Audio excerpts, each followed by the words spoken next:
Installing a new shower door is easier than you think. Before starting, read the instruction manual for your Delta Kesara shower door system. Don't skip parts of the video, as you may miss key steps, and consult the manual for more information. Then, check that you have all the tools required for this install. Don't forget safety equipment like safety glasses, closed-toed shoes, and non-slip cut-resistant gloves. You'll also need 2 people for this install, so make sure to have someone else on hand. Next, you'll want to make sure your shower door system fits inside your enclosure. Measure the height, making sure the distance from sill to ceiling is over 76 inches for shower enclosures, 63 3/4 inches for tub enclosures. Then, check the width of your enclosure, first at the bottom, and then 6 feet up the wall. Most walls aren't perfect, so these measurements most likely will differ. As long as the difference is less than 3/8 of an inch, and both measurements are within our 53 to 60 inch size requirements for our 60-inch door, or 44 to 48 inch size requirements for a 48-inch door, this door can be installed inside your enclosure. If your enclosure has an acrylic surround, you'll need to check its wall height as well. This height needs to be more than 73 inches for shower enclosures and 60 3/4 inches for tub enclosures. You'll also need to figure out if there's a stud near the front of your enclosure, as this is critical for an install. Once the center of the stud is found, mark its location at the bottom of the enclosure. The outer edge of the sill needs to be at least 2 inches away from this mark, and the inner edge needs to be at least 1 1/4 inch away from this mark. If after double checking, all these measurements match the requirements, the door can be installed in your enclosure. If you have any questions about these measurements, call or email us here.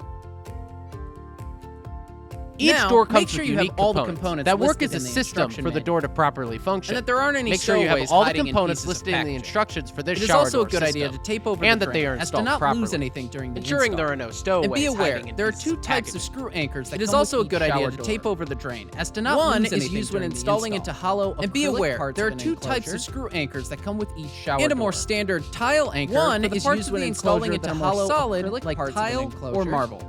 Tile or marble And a more surfaces standard should also tile be drilled anchor with for the tile parts of the drill bits. enclosure that are more solid, Regular drill like bits tile tend to crack or marble, tiles and should be Tile avoided. or marble surfaces should Also, also be drilled very with tile careful drill with bits. each glass panel. Regular The drill glass bits is tend to tempered, crack which is tiles stronger and than should be normal avoided. glass, but not unbreakable. Also, if be hard very materials careful such with as each tile glass or metal, panel. the Contact glass the is glass, tempered, it could which is damage it stronger and than cause normal it to glass, break. but not unbreakable. For this reason, Please if hard leave materials porta such protectors as on the tile glass or until metal, prompted to contact remove. the glass, and it only could place the damage glass it on and soft cause it to break. materials like cardboard For this or reason, styrofoam please leave when it porta is not protectors on shower the door glass track. until prompted to remove. And only place the glass on this is soft important. materials like When cutting cardboard the top or track or styrofoam dam when it is strip, not it on is the shower crucial door that you track. are certain all measurements and marks are correct. This is important. A miscut when track cutting the could top track completely or ruin dam an strip. install. It is and crucial key that to you a are successful certain install. all measurements and marks If are at any correct. point you A have an miscut issue, track call could this number completely ruin an or install. email us here. And is key to a successful install. If at any point you have an issue, call this number or email us here.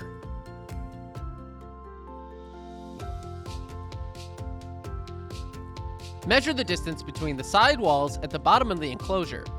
If your enclosure has rounded corners in these locations, or if you have any other questions regarding this step, please contact us here.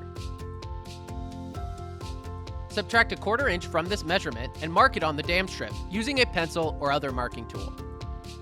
Be sure to double check the accuracy of this measurement and calculation. Using a miter box, cut the dam strip with a fine-tooth saw at this mark. If needed, use a metal file to smooth rough edges and clean up any metal shavings. Apply a thick bead of silicone to the channel on the underside of the dam strip and place the dam strip 1/4 of an inch from the front of the sill. Ensure the dam strip is the same distance from the front of the sill at both ends. And don't worry if there is a small gap between the dam strip and each side wall, as this is normal and will be covered shortly. Temporarily tape the strip into position as it cures. Apply a bead of silicone on the underside of a dam strip retainer and place it on the outer edge of the dam strip, pressing it into the wall and onto the dam strip at the same time. Repeat for the other side of the dam strip. Before continuing, ensure the center guide will fit on your sill by placing the long edge along the inside of the dam strip. If your center guide hangs off the edge of your sill, call this number or email us here. Using a stud finder, ensure that each side wall has a stud near the front of the enclosure. Mark the edges of the studs as shown. With the holes towards the top, place the collar template against the wall of the shower enclosure, along the inside edge of the dam strip retainer. Use a level to ensure the collar template is vertical, and tape in place. There are 2 sets of holes on the guide, one for tub enclosures and one for shower enclosures. For shower enclosures, mark the top 2 holes of the collar template with a pencil, and remove the template. For tub enclosures, mark the middle 2 holes in the collar template, and remove the template. Double check that the hole locations marked are within the vertical stud marks, as these lines denote the stud's location. Most shower enclosures are made from either tile or acrylic. If your wall is tile, avoid cracking your tile by using a tile drill bit to drill a 1/4 inch hole at each location. If your wall is acrylic, use a regular drill bit to drill a 1/8 inch pilot hole, followed by a 3/8 of an inch final hole at each location. Now, insert appropriate anchors into the previously drilled holes. For acrylic anchors, fold them up by pushing the center of the anchor in while squeezing the outer clips together. Then insert the anchors into the drilled holes. Repeat on the other side of the enclosure. Measure the distance of the upper shower enclosure by measuring wall to wall at these holes. Using a marking tool, such as a pencil or tape, mark this measurement along the top track. Be sure to double check the accuracy of this measurement. After you've double checked the measurement, use a miter box and a fine-tooth saw to cut the top track. Place the top track wall bracket into position and secure to the wall with 2 screws, hand tightening until fully secured. Repeat with the other wall bracket on the other side of the enclosure. Lower the top track onto the installed collars to check the fit. Any gaps must be less than 1/8 of an inch on each side. If the top track is too long, use a metal file to remove additional material and smooth rough edges. Remove the top track to install the dampers. To install the dampers, place the damper template onto the correct position at one end of the top track. For proper hole placement, holes in the damper template should be centered over the alignment grooves. Mark these holes on the top track in the alignment grooves. Remove the damper template and repeat these steps on the other side of the top track. With the track held securely, drill a 1/8 inch pilot hole at each location marked. Next, re-drill the holes using a 1/4 inch bit for all 8 locations. Use a metal file to smooth the rough edges on the underside of the track and clean out any metal shavings. Slide a damper into one end of the top track and align its holes with the newly drilled ones in the track. Make sure the catch mechanism on the damper is facing the closer end of the top track. Secure the damper assembly to the top track with screws and nuts. Hand tighten with a screwdriver until fully secured, and repeat with all 4 dampers. Set the dampers by sliding the catch mechanism towards the center of the top track until they lock into place. Repeat with all 4 dampers. Lower the top track onto the installed collars. Install the retention plate by inserting it into the top track and turning it 90 degrees. Secure it into the top collar with screws, hand tightening until fully secured. Repeat with the remaining retention plate. Find the center of the dam strip by measuring the distance between the side walls and dividing it by 2. Using a pencil or other marking tool, mark this distance on the installed dam strip. Place the center guide template on the sill so the long edge is against the inside edge of the dam strip. Align the center notch with the center mark made on the dam strip. Use a pencil or other marking tool to mark the 2 screw hole locations on the sill. If your sill is tile, avoid cracking your tile by using a tile drill bit to drill a 1/4 inch hole at each location. If your sill is acrylic, use a regular drill bit to drill a 1/8 inch pilot hole, followed by a 3/8 of an inch final hole at each location. Insert the appropriate anchors. Again, folding the acrylic anchors before inserting. Place the center guide base bracket onto the sill and align it with the holes. You can use a drill to get the appropriate screws started, but they should be hand tightened with a screwdriver until fully secured. Take one of the glass panels out of the box and lay it down on a soft material that lifts it off the ground a few inches, such as the cardboard or styrofoam that comes with your door. Inspect the glass for any damage, such as chips or scratches, that could have occurred in transit. If any damage is found, do not attempt to return the panel to the seller. Instead, call or email us here for a replacement panel. We can help you. As mentioned before, the glass is strong but not unbreakable and should be handled with care. Uncovered glass should not encounter hard call this surfaces number for like tile replacement or metal, and corner protectors should be left on the glass until prompted to remove. With the label facing down, remove the bottom 2 corner protectors from the panel. Test fit the glazing end caps and glazing channel on the bottom of the glass panel, ensuring the diverter blade faces down. If the glazing channel needs to be trimmed, tin snips can be used to trim excess material so that all components can sit flush on the glass panel. Otherwise, leave it on the glass. After testing the fit, remove the glazing end caps and apply a small bead of clear silicone into the base of the caps. Reinstall these components, again ensuring the diverter blade faces down. Wipe away any excess silicone using a clean cloth or paper towel. Remove the upper corner protectors from the glass panel. Press the side seals onto the edge of the glass, aligning it with the glazing caps and working up from there. Make sure the blades on the side seals are facing down as well. For tub enclosures, your seals will need to be cut. You can mark them at the top of the glass or by measuring 54 3/4 of an inch from one end. Cut the seal at this mark and install so the seal is flush with the top of the door. There are left and right roller brackets for each door. Ensure you have one of each by having them oriented as shown while having the wheels facing towards you. Remove the screw and cover from one of these roller assemblies. Disassemble the roller clamp, gasket, and bushing from the roller base by removing the screws with a screwdriver. Place the roller bushing into the hole at the top of the glass panel. These components are very important. If the metal roller contacts the glass, it could damage the glass and lead it to break. If the roller gasket overlaps with the warning label, move the warning label towards the center of the glass. This label contains important safety information about this product and should not be removed yet. Install the roller by aligning the slot on the roller clamp with the tab on the roller base. The wheels on the roller should be facing down. Add screws through the bushing, hand tightening with a screwdriver until fully secure. Repeat with the other roller.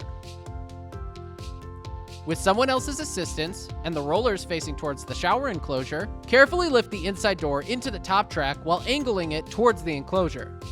Then bring it back to vertical as it is lowered onto the innermost slot. Reinstall the roller covers on both roller assemblies, hand tightening with the screwdriver until fully secure.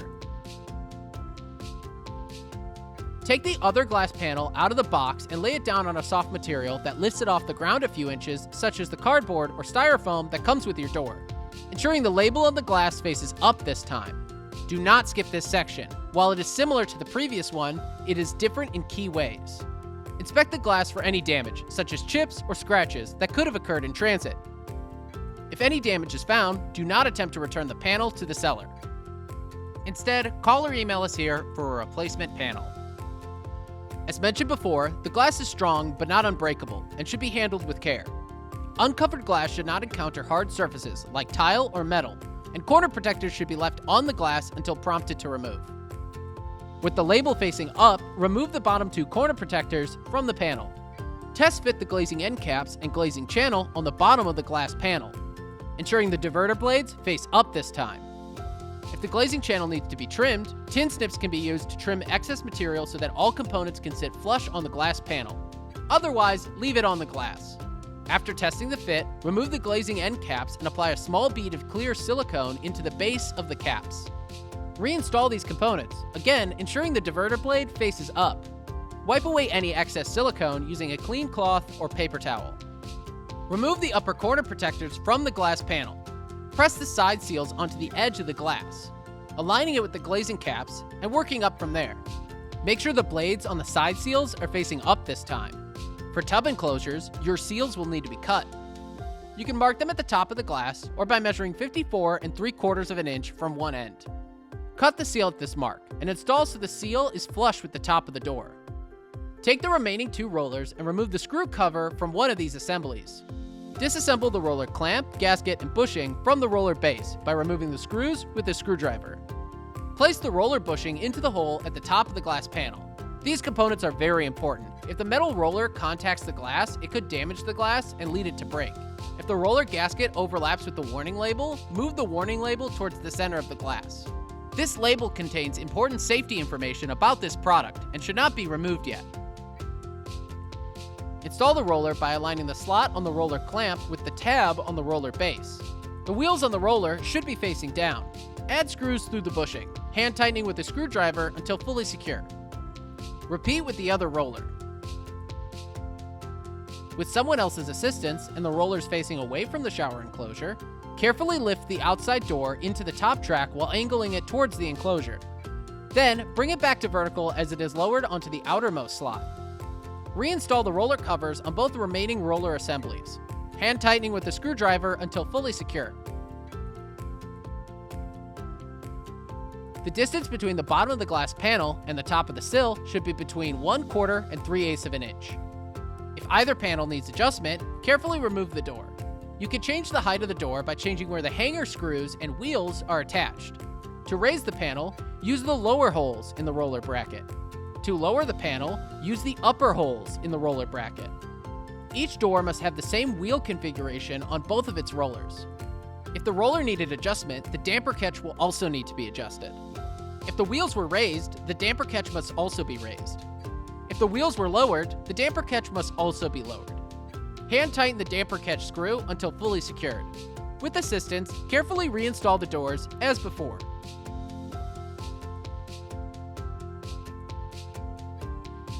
Now, move both doors to one side of the enclosure to begin installing the center guide. Slide the center guide cover into the channels of the center guide base, ensuring the angled portion of the center guide is facing into the shower enclosure. Install the corresponding center guide side bracket onto the exposed end of the center guide. Add the screws and hand tighten until fully secure. Carefully move both doors to the other side of the enclosure and install the remaining side bracket onto the other end of the center guide. Again, adding screws and hand tightening until fully secure.